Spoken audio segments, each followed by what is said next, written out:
Hey guys, in this video I'm going to show you how to save your Canva design as a PDF on your phone. If you find this video helpful, please consider to like this video and subscribe to my channel. In saying that, let's just jump straight into the video. Alright, so go ahead and open up Canva and find that project you want to save as a PDF.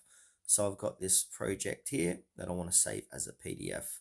So from here, I want to click on the little download button on the top right hand corner of the page. From here, click on the download button again, and then it'll say file type. Make sure PDF is selected here. So I'm going to choose PDF. And then at the bottom of the page, we've got download, but before that, we can select pages. So if you only want page 1, you'll unselect all pages, or if you want all pages, select all. So I'm going to select all pages and click done. From here, we can also save download settings if we like. Now click download. And now this is going to download or save your Canva design as a PDF.